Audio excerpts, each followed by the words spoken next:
فأنا ناصح لإخواني بالصدع بالحق تبيض وجوههم. السكوت في مسألة الحزبية يضرها، فاصدع بما تؤمر وأعرض عن المشركين.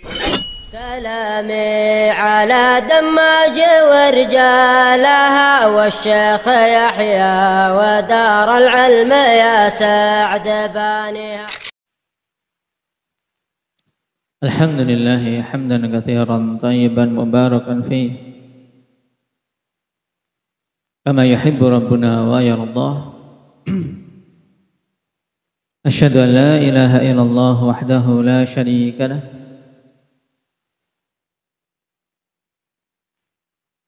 وأشهد أن محمدا عبده ورسوله صلى الله عليه وعلى آله وأصحابه ومن تبعهم بإحسان إلى يوم الدين. أما بعد.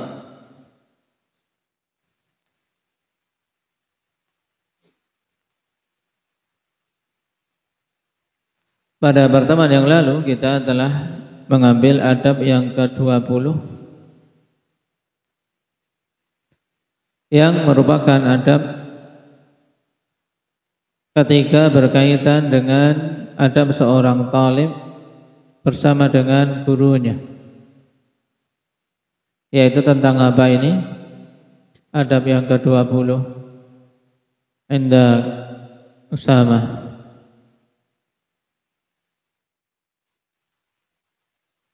Taib, menjaga semangat syekh, semangat guru dalam memberikan pelajarannya.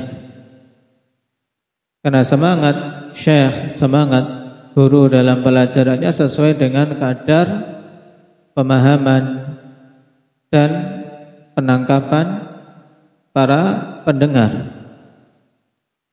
Oleh karena itulah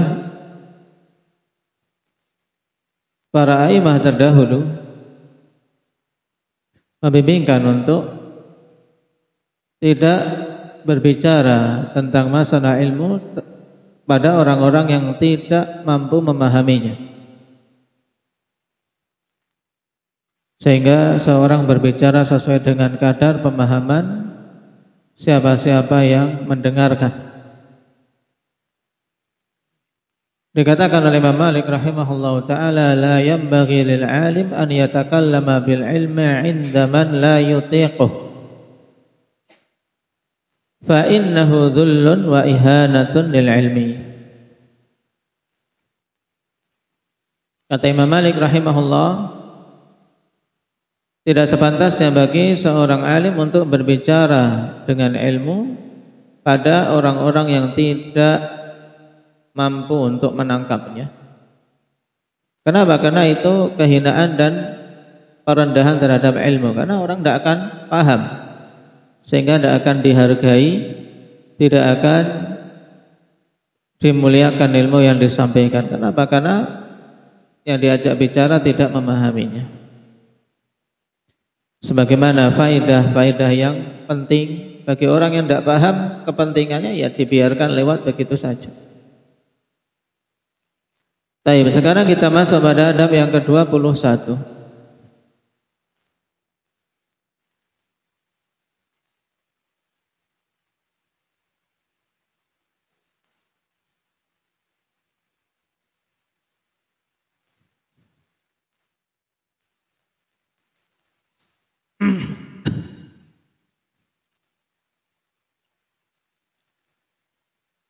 Qala Syekh Bakar Abu Zaid rahimahullahu ta'ala, al-amrul hadi wal 'ishrun al-kitabatu 'ani syaikhi hal ad-darsi wal mudzakarah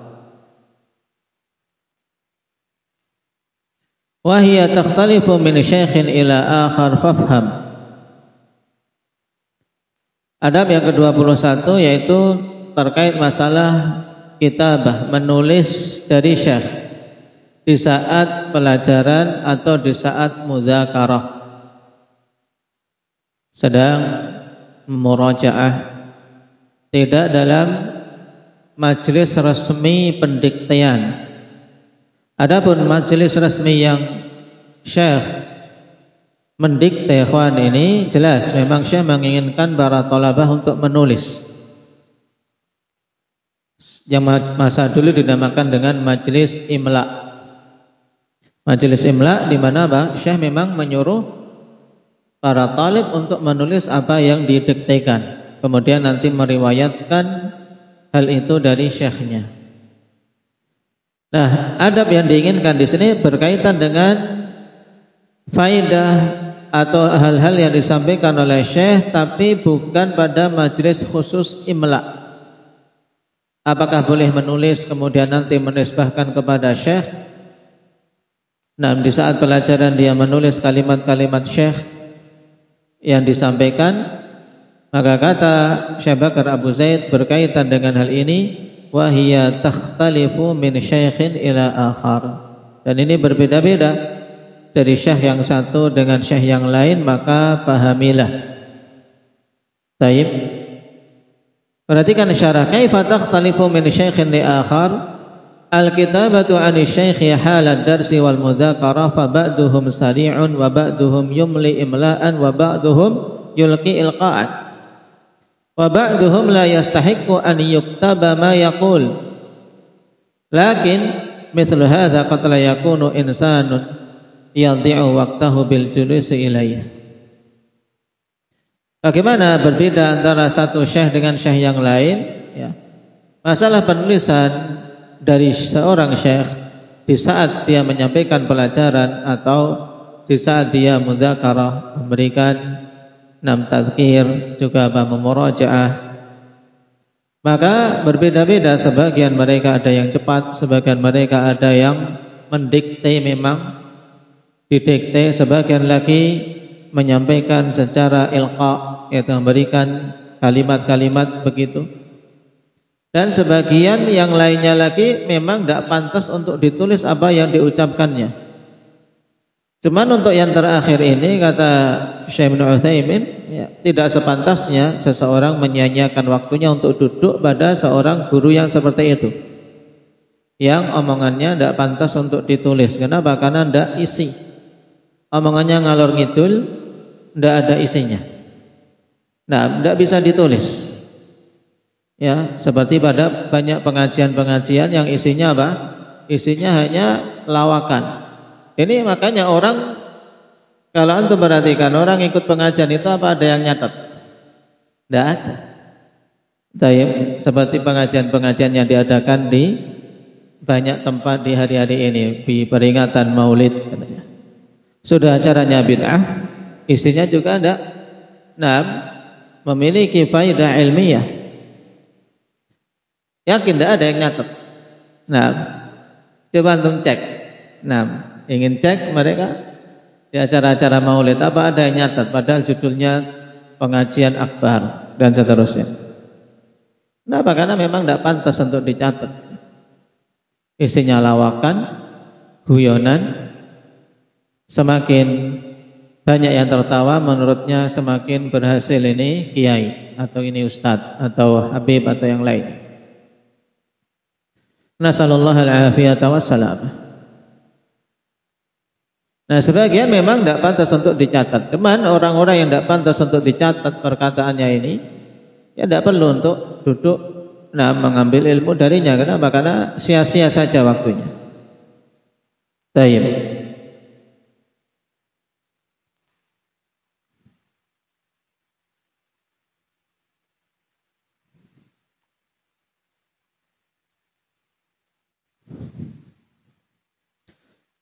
Qad la yakunu lakin mithlu hadza qad la yakunu insanun yadhi'u waqtahu bil julusi ilaihi. Naam. Wal kalamu fi syaikhin ya'ti al insanu ilaihi liyastafid. Naam. Demikian pula pembicaraan tentang masalah syekh. Nah, seseorang datang kepadanya kan memang untuk mengambil faidah. Kalau seseorang tidak bisa diambil faidahnya, tidak bisa dicatat kalimatnya, untuk apa duduk bersimpuh di hadapannya? Qala wa aidan yajibu fi mas'alatil kitabah ay hala ilqa'i syekh yajibu an yantabihal insanu li mas'alatin muhimmah wa hiya annahu qad yafutuhu ba'dul kalimat min haitsu la yash'ur fayaktubu khilafa ma qala syekh. Nah, kemudian terkait masalah menulis dari guru, menulis dari syekh yang disampaikan, itu seseorang wajib untuk memperhatikan permasalahan penting, yaitu terkadang sebagian kalimat-kalimat dari syekh itu terluputkan untuk ditulis dalam keadaan dia tidak sadar. Dalam artian yang nulis ini tidak sadar terluputkan beberapa kalimat. Sehingga bahayanya kalau kondisi seperti ini dia menulis berbeda dengan apa yang dikatakan oleh syekh, akhirnya apa? Maksudnya berbeda. Makanya penting kita untuk menisbahkan kalam kepada ulama. Ketika mengutip kalam dari para ulama, maka hendaknya kutip dengan nas. Apalagi di zaman-zaman seperti ini, zaman banyak fitnah, zaman yang kalam para ulama dipelintir. Ketika ingin mengutip, kutiplah sesuai nasnya, jangan dengan maknanya, karena terkadang kita memahami makna ternyata keliru ketika mengungkapkannya. Baik, makanya ketika kita ingin mengutip nas, maka kutip dengan apa? Dengan lafadznya secara tekstual. Misalnya melalui rekaman. Ingin mengutip, maka dengarkan lagi dari rekaman. Ini lebih bagus, akan lebih matbut, lebih jelas untuk menisbahkan kepada syekh. Berbeda kalau kita mencatat catatan fawaid, dalam artian kita catat faidah pada hari ini, misalnya taksim ibadah. Ini kan kita mengambil faidah. Nah, ketika nantinya kita nisbahkan dapat faidah dalam pelajaran Syekh Fulan. Tapi untuk kalimatnya tentunya apa? Kalimat yang berbeda. Tapi pada beberapa hal seperti jawaban atau fatwa atau suatu mauqif dari Syekh atau kalimat-kalimat dari Syekh, ingin mengutip dan ingin menyebarnya, maka tulislah secara nas. Qala wa nahnu al-an nahmadullah fi hadzal waqti la nahtaju ila an yaktuba at-talib hala ilqa'i syekh. Limadha indana tasjilatun alhamdulillah. Tahsilun yanqulu laka kalam syekh min awwalihi ila akhirih. Dan pada zaman sekarang alhamdulillah, kita tidak butuh untuk apa? Untuk seorang talib menulis semua. Dalam artian dia tulis semua, ketika pelajaran dia tulis semua perkataan syekh. Tidak perlu. Nah, kenapa? Karena kita sudah punya tasjilat, ada rekaman. Seorang ingin menulis semuanya, tinggal nanti dengarkan dari rekaman, dia tulis satu persatu. Namanya tafrigh. Tafrigh itu mentranskrip dari apa? Dari suara menuju ke tulisan. Baik, ini ketika ingin menulis semuanya. Adapun yang berlaku bagi para penuntut ilmu, yaitu apa?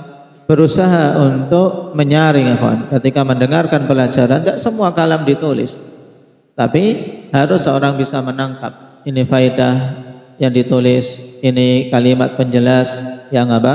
Tidak ditulis, tidak mengapa, demikian. Baik. Namun ketika ingin betul-betul menulis semuanya, dengarkan dari tasjilat, wa anta tastami'u ilaihi wa tuqayyidu ma tara annahu jadirun bil qaid. Kemudian engkau ikat, yaitu engkau catat hal-hal yang engkau pandang pantas untuk dicatat.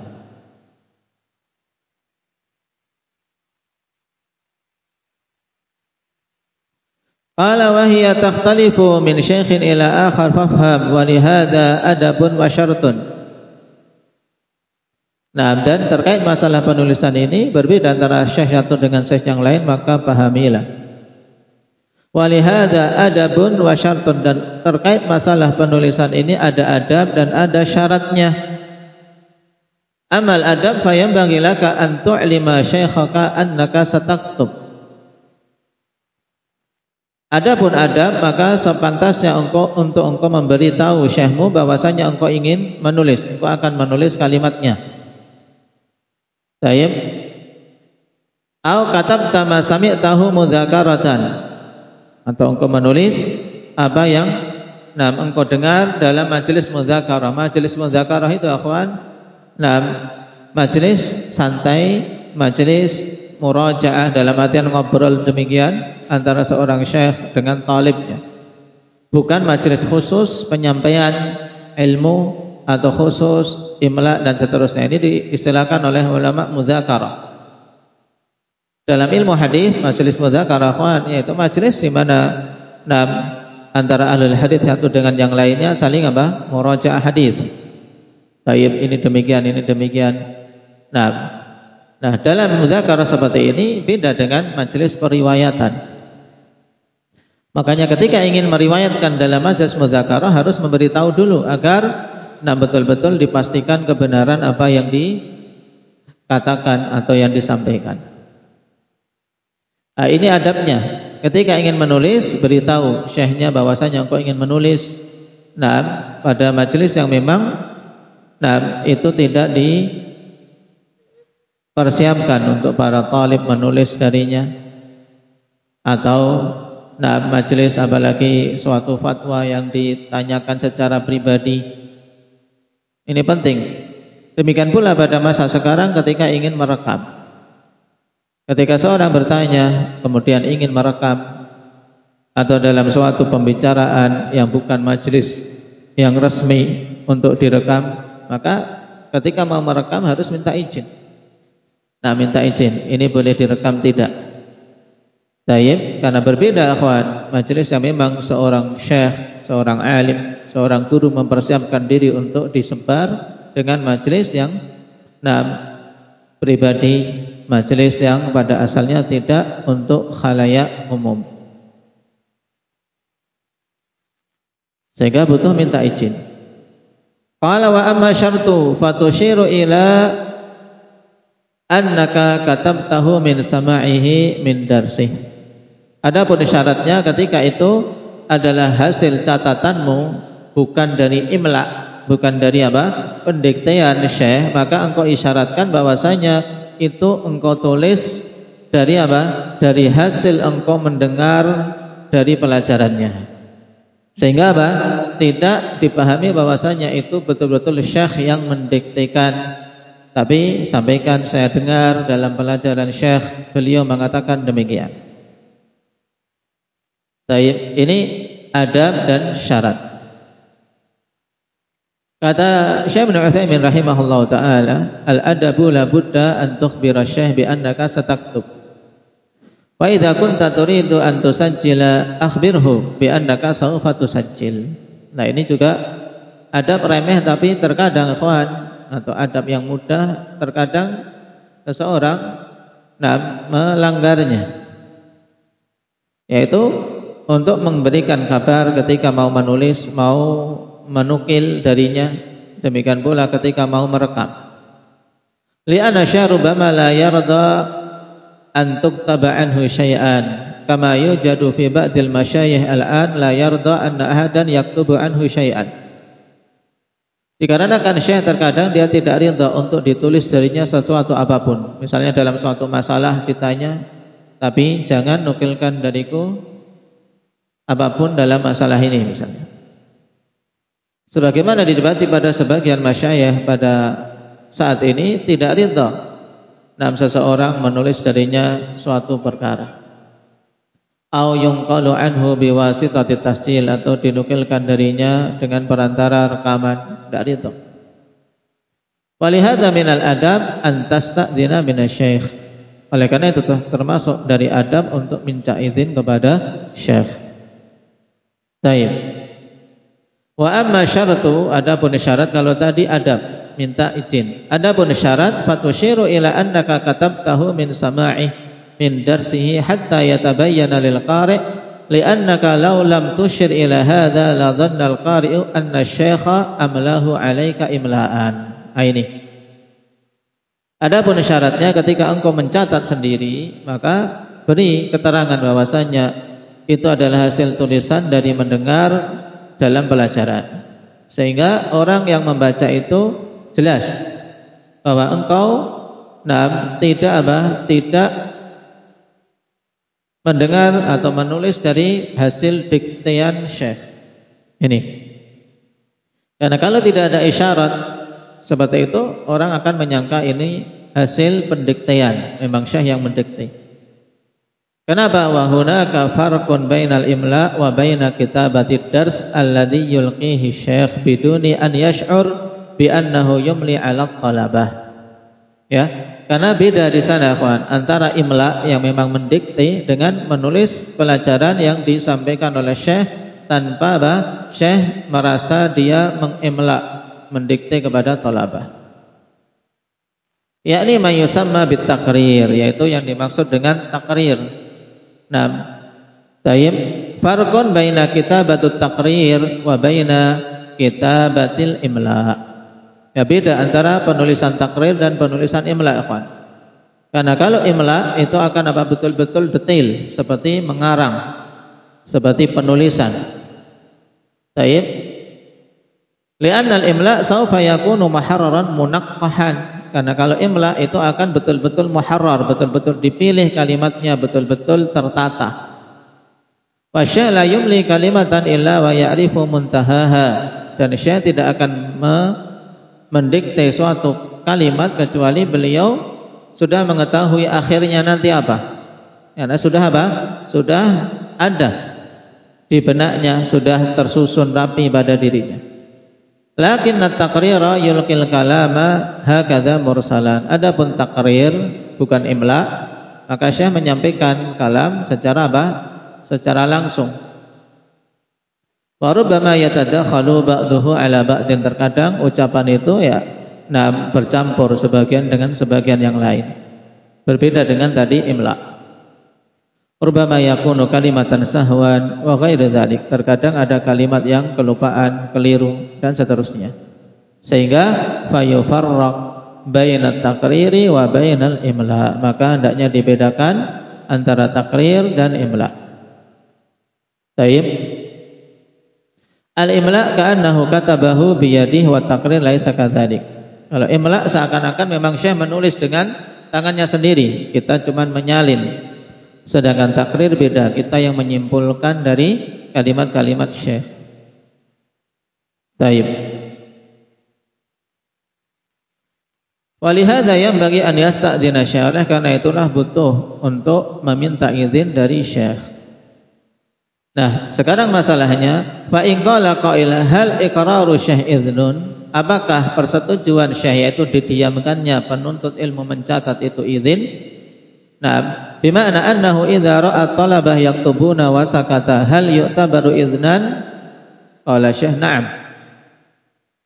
Apakah apabila syekh melihat para talabah menulis dan beliau diam ini dianggap sebagai izin? Maka jawabannya iya. Naqul huwa idznun bi syartil qudrah 'alal inkar. Naam, itu adalah bentuk izin dengan syarat memang syekh memiliki kemampuan untuk mengingkari. Dalam artian apa? Jika beliau tidak setuju, beliau akan mencegah para talabah menulis. Dan biasa dalam majelis ilmu para ulama kita, ya mereka apa? Secara urf pada masyayikh kita, mereka menyampaikan pelajaran, bahkan meminta para talabah untuk mencatatnya. Ya, kalau memang itu pelajaran penyampaian ilmu, ya meminta para talabah mencatatnya. Baik. Beda dengan majelis mudzakarah, ketika santai, ketika menyambut tamu dan seterusnya. Fa in kana la yaqdiru an yunkira yakhsha an tathura alaihi talabah atau an tusawwira alaihi talabah wa tuhayyija alaihi talabah idza qala la taktubun fala yu'tabaru sukutuhu iqraran. Dimana bila syekh tidak mampu mengingkari, ini menunjukkan kelemahan. Dia khawatir para talabah nanti demo, ya para talabah ribut. Nah, kalau tidak boleh menulis, maka ketika syekh kondisinya seperti ini, diamnya dia bukan termasuk persetujuan. Cuman kondisi seperti ini jarang sekali ada. Tapi pada para masyayikh ahli sunnah, para dai sunnah, karena mereka menyampaikan ilmu, ya inginnya untuk apa? Untuk diambil faedah, dicatat apa yang disampaikan. Nah, binisbah lima aqul sukuti iqrarun ana ara ba'dukum yaktubu wala ba'sa. Ma fi mani' bi syarti alla yushghilahu 'anil istima'.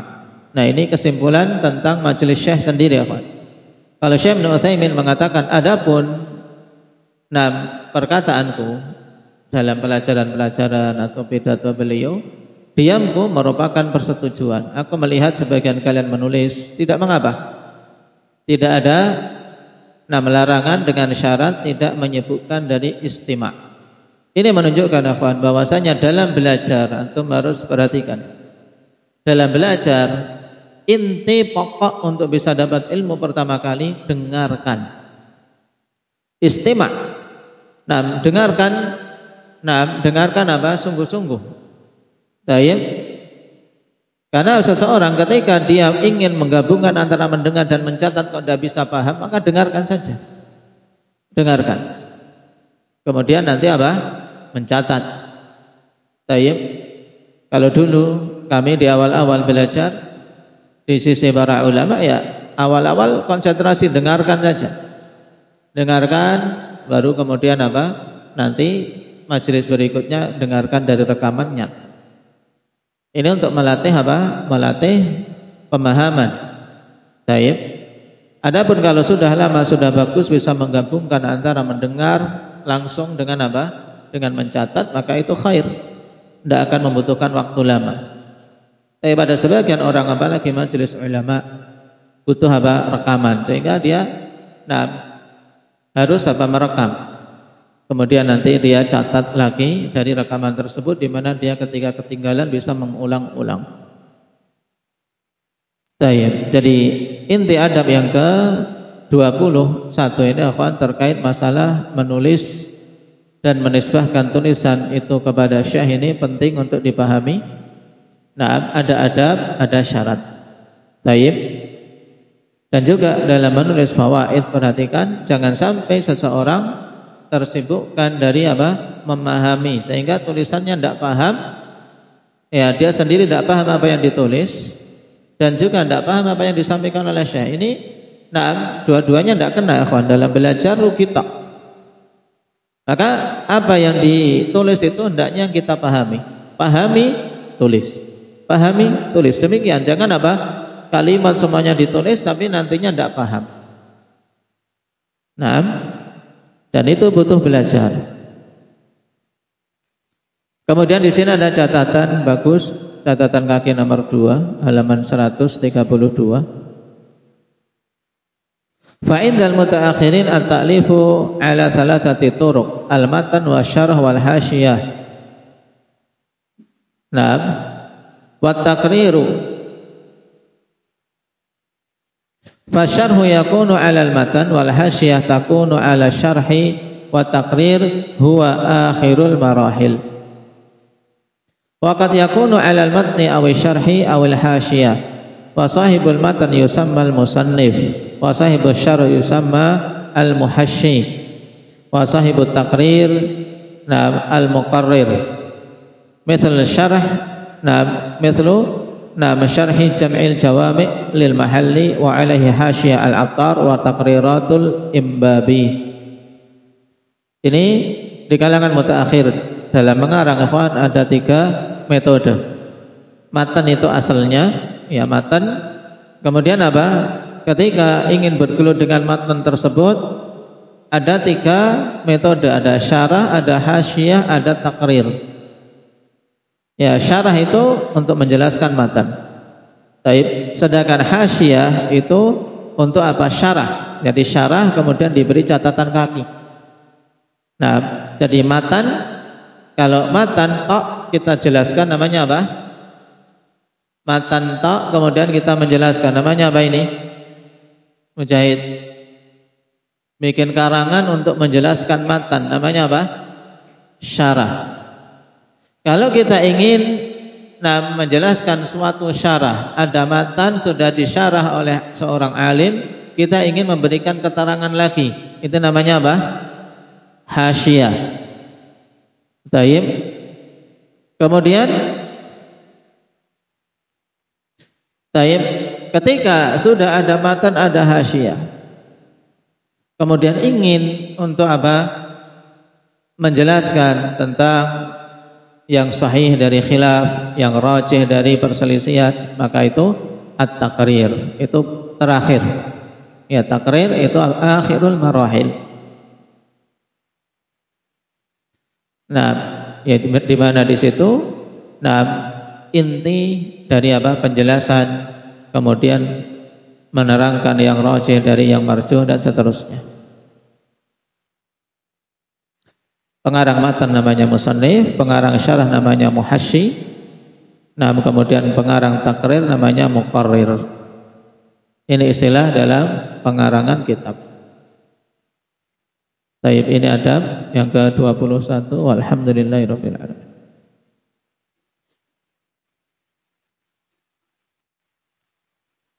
Subhanallah.